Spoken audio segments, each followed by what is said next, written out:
వృత్తాంతముల రెండవ గ్రంథం దినవృత్తాంతములు రెండవ గ్రంథం 18వ అధ్యాయం. దినవృత్తాంతముల రెండవ గ్రంథం 18వ అధ్యాయం. అందరూ బైబిల్ ఉన్నాయా? బైబిల్ అక్కడ ఎవరైనా వచ్చారా ప్రార్థనకి? అందరూ బైబిల్ తెచ్చుకోవాలా? ఎప్పుడో ఒకరోజు మాత్రం బైబిల్ ఎవరు తెచ్చారని జ్ఞాపకం చెప్తాను. ఆ రోజు వరకు మాత్రం పెట్టుకోవద్దు కదా. మనం అన్నిటికి ఖర్చు పెడతాం. బైబిల్ గ్రంథం లేకపోతే ఎట్లా? తీసుకొని రావాలి దేవుని సన్నిధికి. కొంతమంది ఇంట్లో పెట్టి ప్యాషన్గా వస్తున్నారు. అది మంచి పని కాదు. బైబిల్ తీసుకొని రావాలి. చదువుకుందాం. 18వ అధ్యాయం 1 నుంచి 3 వచ్చిన చదువుకుందాం. ఒక చిన్న దేవుని హెచ్చరిక మనకు, మన కుటుంబాలకు, మన ఆత్మీయ జీవితానికి మేలుకరమగినట్లుగా మాట్లాడుకుందాం. తనకు ఐశ్వర్యమును ఘనతయు అధికముగా కలిగిన తరువాత యెహోషాపాతు అహాబుతో విజయమంది కొన్ని సంవత్సరములు గతించిన మీదట షోమ్రోనులో నుండి అహాబు వద్దకు పోయెను.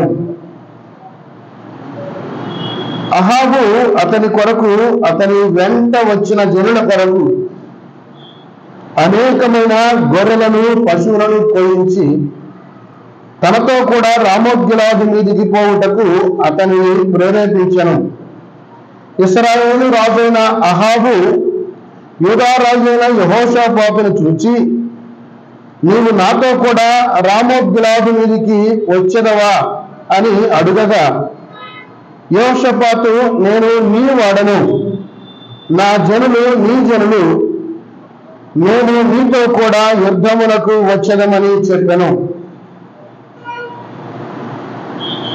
ప్రభు మాట మన కొరకు దీవించును గాక. ప్రియులారా, చదవబడిన ఈ లేఖన భాగంలో రాజైన యెహోషాపాతు, అహాబు రాజు ఇద్దరు ఇక్కడ కనబడుతున్నారు. వారిలో ప్రధానంగా ఈ వాక్యము కేంద్రీకృతమైంది యెహోషాపాతు మీద.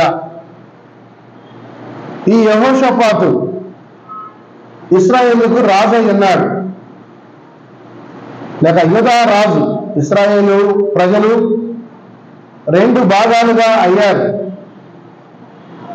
సౌలు రాజు, ఆ తర్వాత దావీదు రాజు, ఆ తర్వాత సొలొమోను రాజు. వీరు ముగ్గురు కూడా 40 సంవత్సరాలు 120 సంవత్సరాలు పరిపాలన చేసిన తర్వాత ఇశ్రాయేలు రాజ్యము 2గా విభజించబడింది. ఆ 2గా విభజించబడిన తర్వాత ఉత్తర దక్షిణ రాజ్యాలుగా అయ్యాయి. ఈ దక్షిణ రాజ్యంలో 2 గోత్రాల వారు ఉన్నారు. మిగతా 10 గోత్రాల వారు ఉత్తర రాజ్యంలో ఉన్నారు. దీనిని కలిపి దాదాపుగా 39 మంది రాజులు పరిపాలన చేశారు. 39 మంది రాజులు పరిపాలన చేశారు. ఆ రాజుల చరిత్ర ఎప్పుడైనా కానీ మనం చదువుకున్నప్పుడు మన జీవితాలకు అన్వయించుకొని దాని ద్వారా కొంత మేలు మనము పొందాలి. బాగుగా ప్రవర్తిస్తే వారి ప్రవర్తనను అనుసరించాలి. బాగుగా ప్రవర్తించని వారు కనపడితే వారిని బట్టి మనము జాగ్రత్త పడాలి. దానికోసం పరిశుద్ధ గ్రంథంలో మంచి కానీ చెడు కానీ అన్నీ రాయబడ్డాయి. ఈ చదువుతున్న ఈ భాగంలో చూడండి, తనకు ఐశ్వర్యమును ఘనతయు అధికముగా కలిగిన తరువాత రాజైన యెహోషాపాతు తనకు ఐశ్వర్యం, తనకు ఘనత కలిగాయి. ఐశ్వర్యము కానీ ఘనత కానీ ఒకరి జీవితంలో కానీ ఒకరి కుటుంబంలో కానీ, అంటే ఆశీర్వాదాలు, దీవెనలు, దేవుని యొక్క తోడు, అభివృద్ధిలోనికి రావడం, ఉన్నత దశలోనికి రావడం మంచిదా కాదా? ఒకరు మంచిదా కాదా? పైకి అభివృద్ధి కావడం మంచిదా కాదా? మంచిదే. మంచిదే. కానీ అభివృద్ధి కాకముందు ఎలాగున్నామో అభివృద్ధి అయిన తర్వాత ప్రభు మార్గములో అభివృద్ధి అవ్వాలి తప్ప ఆ దాని నుంచి మనం కిందికి రాకూడదు. దేవుడు అభివృద్ధి చేశాడు, అభివృద్ధిని ఆటంకంగా చూపించి దేవుడి సన్నిధికి మారుకోకూడదు. ఉద్యోగం లేనంతకాలం ఏం చేశాము? అయ్యా ఉద్యోగం అని ప్రార్థన చేశాం. ఉద్యోగం వచ్చినాక ఏం చెబుతాం తెలుసా? ఎందుకు రావట్లేదమ్మా అంటే బిజీ కాదు, ఉద్యోగం మరి తప్పదు కదన్నా. ఇప్పుడు అది అభివృద్ధి అంటామా అభివృద్ధి కాదంటామా? చెప్పండి. అభివృద్ధి అంటామా అభివృద్ధి కాదంటామా? నిజంగా చెప్పాలా? అది అభివృద్ధి కాదు. దేవుడు మనల్ని ఆశీర్వదించిన కొలది, దేవుడు మనకు ఉన్నత దశ ఇచ్చిన కొలది, దానిలో సహా దేవునికి నమ్మకంగా జీవించడమే మనం చేయాల్సింది. రాజైన యెహోషాపాతు 17వ అధ్యాయంలో కొన్ని మాటలు మనం గమనించాలి. చూడండి, 17వ అధ్యాయం అంటే ముందు అధ్యాయంలో రాజ్యానికి వచ్చిన తర్వాత యెహోషాపాతు రాజు తన రాజ్యమును బలపరుచుకొనెను అని మొదటి వచనంలో చూస్తాం. 3వ వచనంలో యెహోవా అతనికి సహాయుడై ఉండగా యెహోషాపాతు తన తండ్రి అయిన దావీదు ప్రారంభ దినములలో నడిచినట్లుగా నడిచాడు అట. ఎందుకు రాశాడు ఈ మాట అంటే ఆఖరి నడక వేరుగా ఉంది, అందుకని ప్రారంభ దినాలు అని చెప్పారు. లేకపోతే అంత మాట చెప్పాల్సిన అవసరం లేదు. చాలా బాగా నడిచాడు అంటే సరిపోద్ది కదా. ప్రారంభ దినాల్లో నడిచినట్టుగా నడిచాడు అంటే దీనిలోనే కనపడుతుంది, ఏదో తిరకాస్తు లాస్ట్లో ఉండేది. యెహోవా అతనికి తోడై ఉన్నాడు. 6వ వచనం చూడండి, 5 నుంచి. కాబట్టి యెహోవా అతని చేత రాజ్యమును స్థిరపరచును. ఎవరి హస్తం ఉంది దీనిలో? దేవుని హస్తం ఉంది. గమనించండి. యూదా వారందరూ యెహోషాపాతుకు పన్ను ఇచ్చుచుండిరి. అతనికి ఐశ్వర్యమును ఘనతయు మెండుగా కలిగెను. ఐశ్వర్యము ఘనత మెండుగా కలిగినవి. 6వ వచనం, యెహోవా మార్గముల యందు నడుచుకొనుటకు అతని మనస్సును దృఢపరుచుకున్నవాడై ఉన్నత స్థలములను దేవతా స్తంభములను యూదా దేశముల నుండి తీసివేసినది ప్రారంభంలో దేవుడు దీవిస్తూ ఉన్నాడు, ఆశీర్వదిస్తూ ఉన్నాడు. ఆశీర్వదిస్తే అందరూ పన్నిచ్చేవారు అయ్యారు. అంటే తిరుగుబాటు ఎక్కడ కూడా లేదు. దేశం మొత్తం ఈయన మాట వింటా ఉంది. ఎంత భాగ్యం! దేశం మొత్తం రాజు మాట వినాలి. సంఘమంతా దేవుని పెద్దల మాట, సంఘ పెద్దల మాట వినాలి. కుటుంబంలో యజమాని మాట వినాలి. పిల్లలు తల్లిదండ్రుల మాట వినాలి. ఇదంతా కూడా దైవ క్రమం. ఈ రాజుకి ఎంత సంతోషం అంటే అందరూ పన్నిస్తున్నారు, దేవుడు అతనికి తోడుగా ఉన్నాడు, దేవుని హస్తము ఆయనకు తోడుగా ఉంది.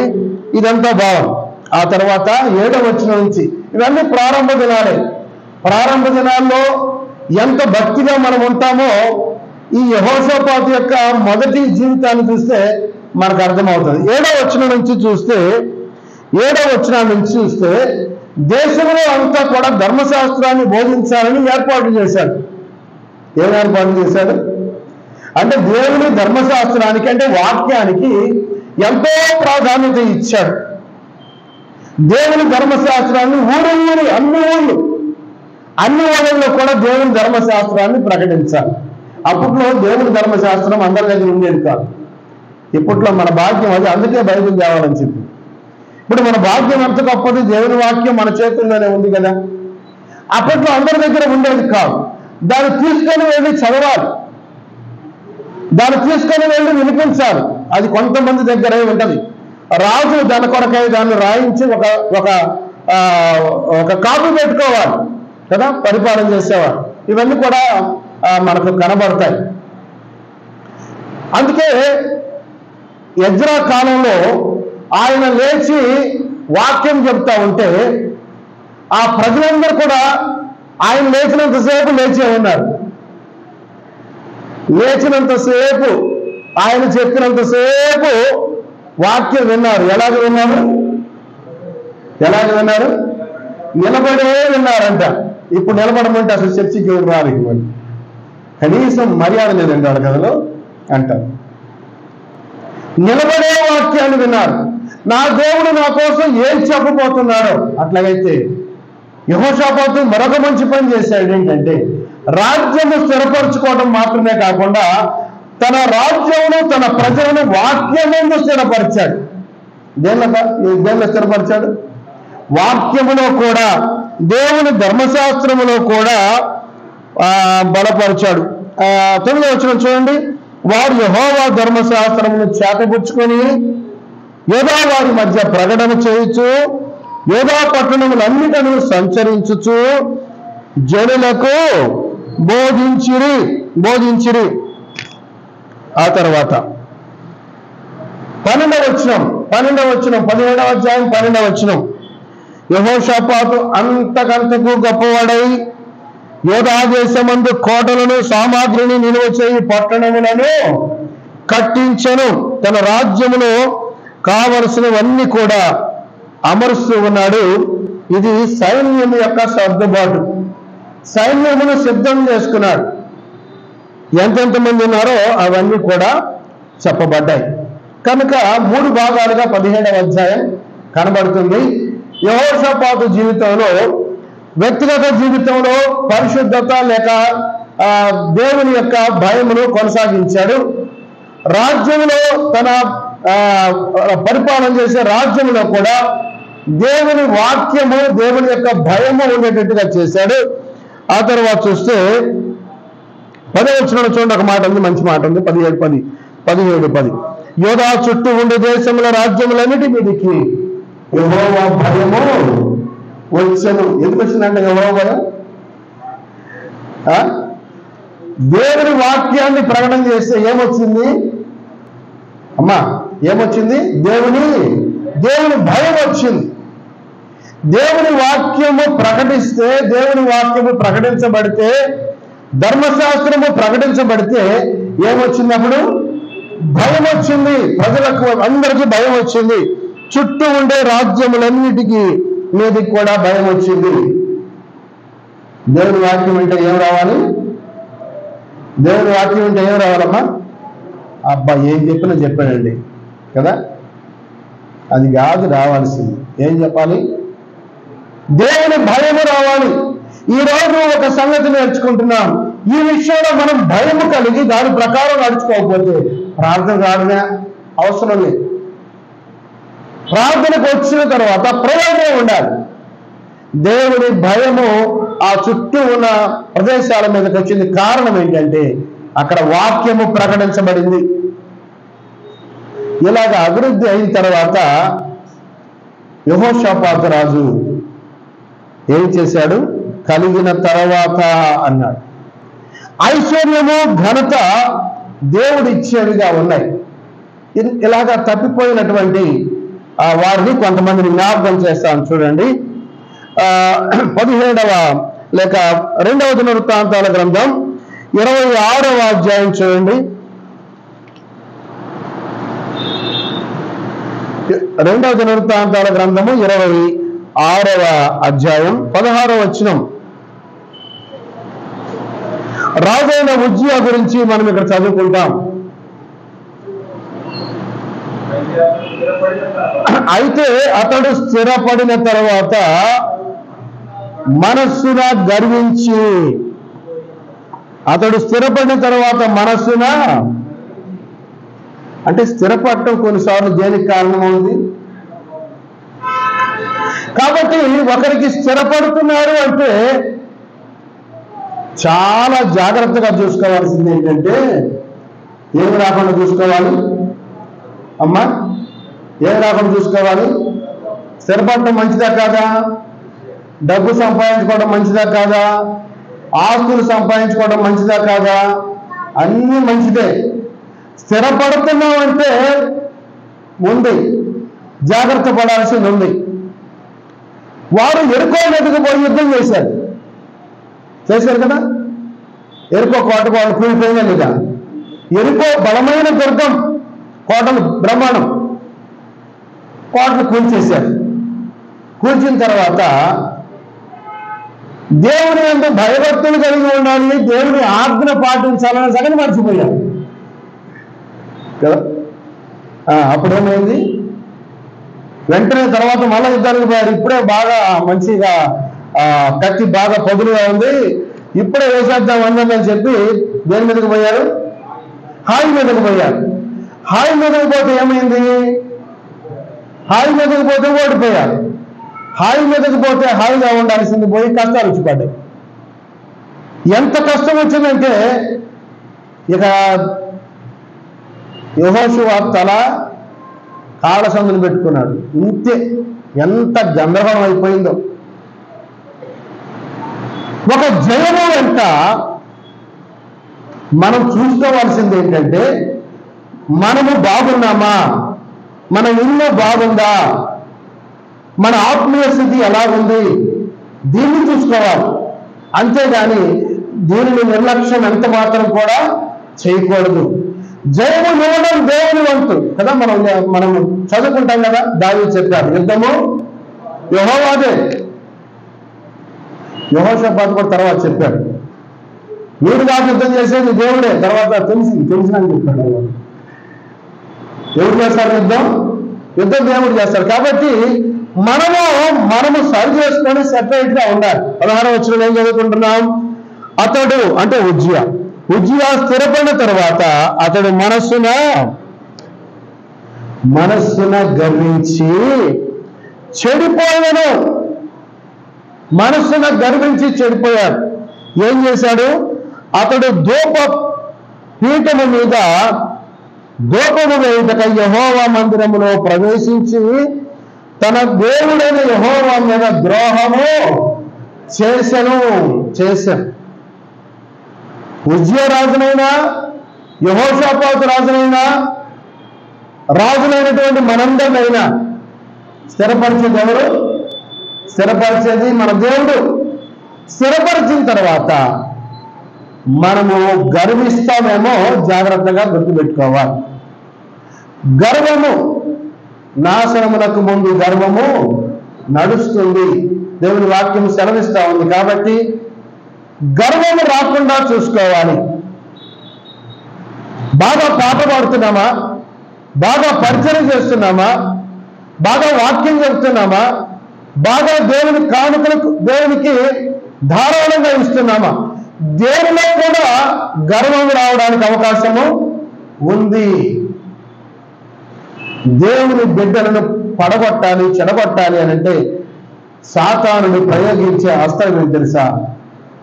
నీకంటే గొప్ప వాళ్ళు ఎవరు? ప్రభుతో తిరుగుతానే ఉన్నారు.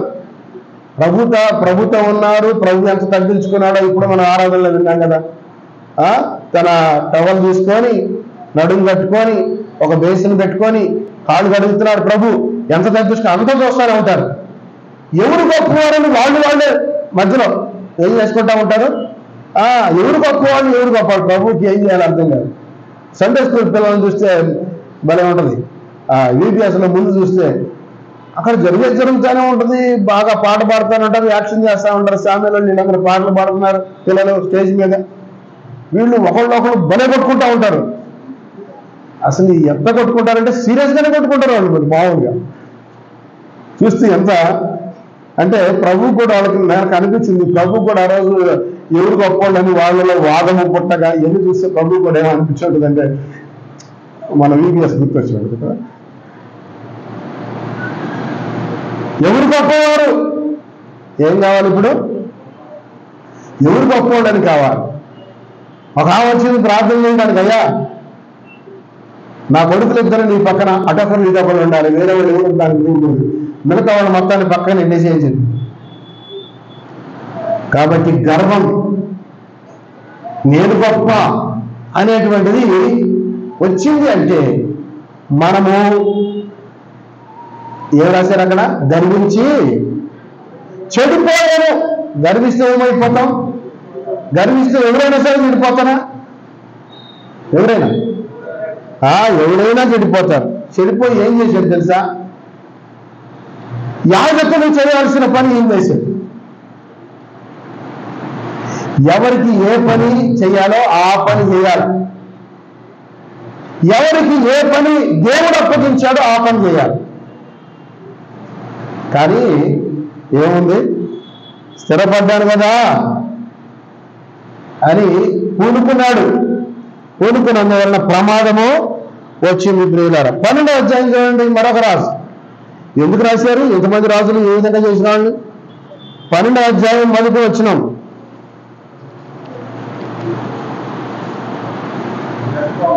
రెహబాము రాజ్యము స్థిరపడి తాను బలపరచబడిన తర్వాత అతడును ఇశ్రాయేలీయులందరూ యెహోవా ధర్మశాస్త్రమును విసర్జించిరి. ఏం చేశారంట? దేవుని వాక్యాన్ని విసర్జించారు. అక్కర్లేదు అన్నారు. ఎప్పుడు? స్థిరపడి బలపడిన తర్వాత. ఎందుకో 2 మాటలు రాశాడు. ఎందుకు? స్థిరపడ్డాడు, బలపడ్డాడు. అయిన తర్వాత ఏం చేశాడు ఆయన రాజ్యం, ఇశ్రాయేలు అందరూ దేవుని వాక్యాన్ని వద్దనుకున్నారు. ఈ మాటలు ఎంత ప్రమాదాన్ని తెచ్చిపెడుతున్నాయి చూడండి. దేవుని ధర్మశాస్త్రాన్ని విసర్జించారు. దేవుని వాక్యం అక్కర్లేదు. దేవుని వాక్యం అటు చెబుతుందమ్మా అన్నాం అనుకో, అది అక్కర్లేదు. అటు కాదు నాయన, అది కాదు, మంచిది కాదన్నాం అనుకో, అక్కర్లేదు. ఎందుకు? మనం స్థిరపడ్డాం. ఏమేమి చూడండి. 6వ వచనం, 5వ వచనం. ప్రవక్త అయిన షమయ రెహబామునొద్దకు వచ్చి ఈశకునకు భయపడి యెరూషలేమునకు వచ్చి కూడి ఉన్న యోధావారి అధిపతుల వద్దకు వచ్చి, మీరు నన్ను విసర్జించితిరి గనుక నేను మిమ్మల్ని పీషకు చేతిలో పడనిచ్చి ఉన్నానని. ఏం చేశాడు? స్థిరపడిన బలపడిన తర్వాత ఏదైనా రాజు మీద యుద్ధం చేస్తే గెలవాలా లేదా? ఇప్పుడు దేవుడు ఏం చేశాడు? మీరు నన్ను వద్దనుకున్నారు కాబట్టి నేను మిమ్మల్ని ఏం చేశాను? బాగా ధన్యవాదాలకు అప్పగిచ్చాను అన్నాడు. ఇదే చేశాడు. మరి ఒక అన్య రాజు చేతిలోనికి మిమ్మల్ని అందరినీ అప్పగిస్తున్నాను. ఎందుకు తెలుసా? మీరు నన్ను దేవుని వాక్యాన్ని విసర్జించడం అంటే ఎవరిని విసర్జించడం? కాబట్టి ఈ వాక్యం ద్వారా మనం హెచ్చరిక చేయబడుతున్నాం. స్థిరపడితే దేవుని వాక్యాన్ని విసర్జించడానికి, స్థిరపడితే ఇంకేం చేయడానికి? మనస్సున గర్వించడానికి. స్థిరపడితే దేవుడు ఏం చెప్పాడో అది చేయకుండా ఉండడానికి. యెహోషాపాతు చేసిన పని ఏంటి? ఆహాబుతో ఏం చేశాడమ్మా? ఏం చేశాడు? బియ్యం వండాడు. బియ్యం వండటం అంటే పెళ్లిని కుదుర్చుకున్నాడు. ఏం కుదుర్చుకున్నాడు? ఎవరితో కుదుర్చుకున్నాడు? ఆహాబు దుష్టుడైన రాజు. ఆహాబు భార్య మంచిది కాదు. ఆహాబు దేవుని ప్రజలను త్రోవ తప్పించిన వాడు. ఆహాబు విగ్రహారాధన చేసేవాడు. దేవుడు అంటే భక్తిగా భయం లేనివాడు. తన ప్రవక్తలను చంపించడానికి పూనుకున్న కుటుంబం. ఏ కుటుంబం? ఇప్పుడంతా పెళ్లిళ్ళు సీజన్ అవుతా ఉంది కదా. పెళ్లిళ్ళు సీజన్. ఎవరంటే వాళ్ళు ఎందుకు?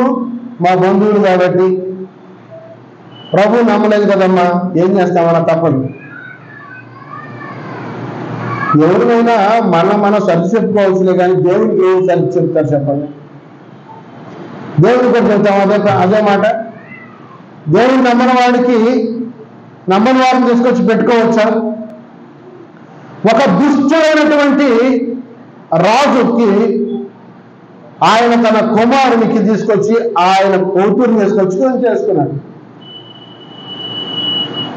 అప్పటి కాలంలో ఒక రాజు మరొక రాజు వాళ్ళ రాజులు పిల్లలు చేసుకునేది బాగా.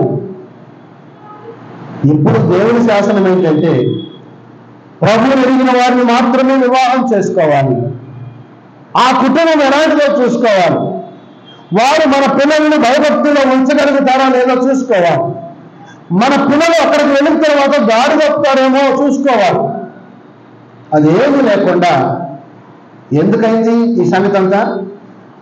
మనము స్థిరపడ్డాం, మనం బలపడ్డాం, దేవుడు నాకు ఐశ్వర్యం ఇచ్చాడు, నాకు ఘనత ఇచ్చాడు, ఇదంతా నాదే అనుకున్నాడు. అని వచ్చిన బాబు ఏమనుకున్నాడు? దేవుడు ఇచ్చాడు అనే సంగతి కొంతకాలం గుర్తుపెట్టుకున్నాడు. అందుకనే వ్యక్తిగతంగా మంచి జీవితం జీవించడానికి కోరుకున్నాడు.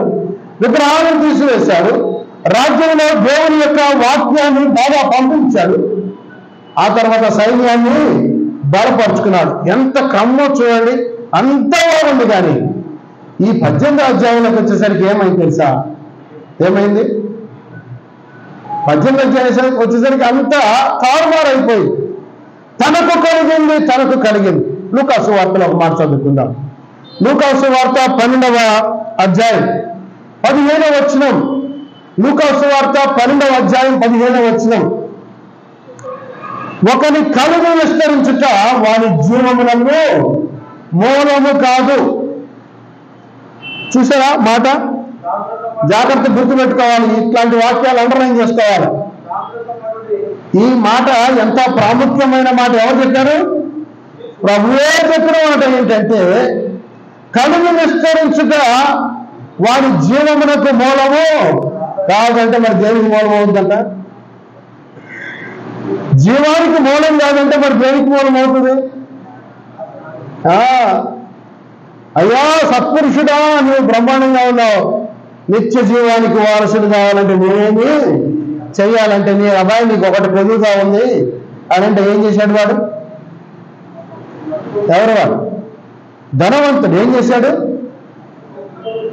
ధనవంతుడు అబ్బాయి ఇంకంతా కుదరదు. ధనం ఏమైంది అక్కడప్పుడు? ఒకని కలిగి విస్తరించడం వారి జీవానికి మూలము కాదు అన్నాడు. జీవానికి మూలం కాకుండా పోయింది కదా. ఎందుకు ఈనాడు పేదవారు యేసుబాబుని నమ్ముకుంటున్నారు? ఎందుకు ఆర్థికంగా చిన్నవారు, లోకంలో పేరు ప్రఖ్యాతులు లేనటువంటి వారు ఎందుకు నమ్ముకుంటున్నారంటే కారణం ఒకటే, వారి ధనం, వారి ఐశ్వర్యం, వారి అంతస్తులు వారిని గుండెగా కలుగు చేస్తున్నాయి. దేవుని చూడాలన్న స్పృహ లేకుండా పోతాం.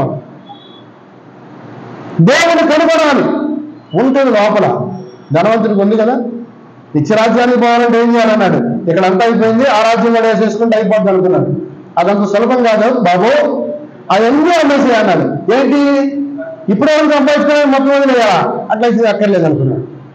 ఎంత సులభంగా డిక్లేర్ చేసుకున్నాడు. ఒకరి కలిగి విస్తరించుట వారి జీవమునకు మూలము కాదు. క్రీస్తునందు ప్రియులారా, దేవుని భాగ్యం, రక్షణ భాగ్యమే దేవుని భాగ్యం, మనకు ఇచ్చిన భాగ్యం. ఇది వచ్చిన తర్వాత మనము ప్రభుత్వం స్థిరపడితే, ప్రభు మనం దయ చూపించి ఆస్తులు అంతస్తులు ఇస్తే తీసుకుందాం, కానీ దాని మీద మనసు పెట్టొద్దు. ఈ 12వ అధ్యాయంలో ఒక రట్ట పెట్టాడు. పొలం బాగా పండింది. ఏమైంది? పొలం బాగా పండింది. దాని గురించి ఆలోచన చేసి మనస్సులో దేవునికి చోటు లేకుండా తన ప్రాణంతో చెప్పుకుంటున్నాడు, ప్రాణమా అనేక సంవత్సరాలు. అసలు ఈ ప్రాణం ఎవరిది? ఎవరి ప్రాణం అమ్మా? ఈ ప్రాణం దేవుడిదైతే ఆ ప్రాణంతో వాడు మాట్లాడుతున్నాడు. దేవుడు పర్మిషన్ లేకుండా. ప్రాణం ఎవరిది? ప్రాణం దేవుడిది. దేవుడు కదా మనకు ప్రాణం ఇచ్చింది. ఈ ప్రాణంతో నువ్వు ఇష్టం వచ్చినట్టు చెప్పడానికి వీళ్ళు రమేం లేవాడు. మనం ఇష్టం వచ్చినట్టు చెప్పడానికి వీళ్ళే. అనేక సంవత్సరాలు మనం ఎంత బుద్ధిహీనంగా కొన్నిసార్లు ప్రవర్తిస్తాం. అలాగే బుద్ధిహీనంగా ప్రవర్తించి అనేక మందిని మనం చూస్తాం. అనేక సంవత్సరాలు నా ప్రాణమా, ఎవరి ప్రాణం? ప్రాణమా అనేక సంవత్సరాలు విస్తారంగా నీకు ఆస్తి సమకూర్చబడింది, ఇక తిను, రాదు, సుఖించు, సంతోషించు, గంతుని.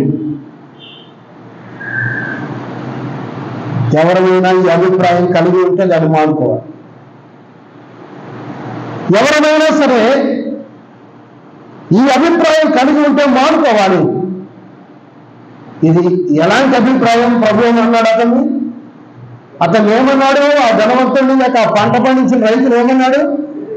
ఓడే వెర్రివాడా అన్నాడు. అంతకంటే మించిన మాట్లాడక అవసరం లేదు. ఓడే వెర్రివాడా, నీ ప్రాణం నేను అడుగుతున్నాను అన్నాడు.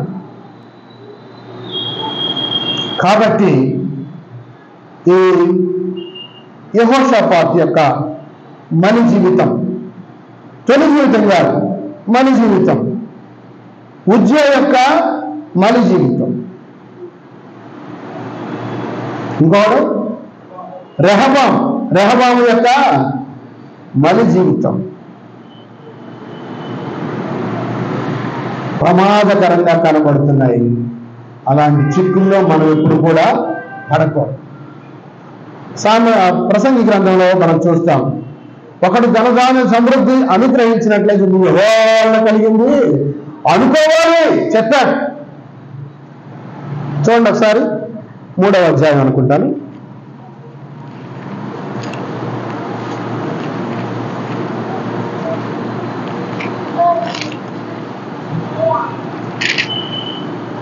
మూడు కాదు, 5వ అధ్యాయంలో చూడండి, 19వ వచనం, 5:19. మరియు దేవుడు ఒకరికి ధనధాన్య సమృద్ధి ఇచ్చి దాని యందు భాగము అనుభవించుటకు, అన్నపానమును పుచ్చుకొనుటకు, తన కష్టార్జితమందు సంతోషించుటకు వీలు కలుగ చేసిన యెడల అతనికి ఆ స్థితి దేవుని ఆశీర్వాదం వలన కలిగినది అనుకొనవలెను. దేవుని వాక్యం, దేవుని ఆశీర్వాదమే అనుకోవాలి. ఇచ్చిన వాడికి తీసేయడం ఎంతసేపు పడుతుంది? ఇచ్చిన వాడికి తీసేయడం ఎంతసేపు పడుతుంది? ఇయటం ఎంత హాయిగా ఇచ్చాడో తీసేయడం కూడా అట్లాగే తీసేయచ్చు, అంతే కదా. బాగా జీవితంతో బాగా సాగిపోతుంది. 90వ కీర్తనలో వచ్చేసింది, నరులారా తిరిగి రండి అని ఒక పిలిస్తే ఏమవుతుంది? ఇక్కడి నుంచి వెళ్ళిపోవాలి కదా, అంతా వదిలిపెట్టి వెళ్ళిపోవాలి. కాబట్టి దేవుని వాక్యం వింటున్నా మనం సరి చేసుకుందాం. మనలో ఒకవేళ అలాంటి మనస్సు ఉంటే దాన్ని కొద్ది కంట్రోల్లో పెట్టుకుందాం. అది మంచిది కాదు మనసా అని చెప్పాలి. అది మంచిది కాదు, ఇచ్చింది ఆయన తిరిగి తీసుకుంటాడు. అలాంటి ఉదాహరణలు చాలా ఉన్నాయి. కాబట్టి అలా కాదు, ప్రభువుని స్తుతించాలి, ప్రభువుకి భయపడాలి, ఆయన గణపరచాలి మాత్రమే మనం చేయాలి. ఎందుకంటే ఇది ఆయనది. అట్టి మనస్సు దేవుడు మనందరికీ అనుగ్రహించి కాపాడుగాక. ప్రార్థన చేసుకుందాం.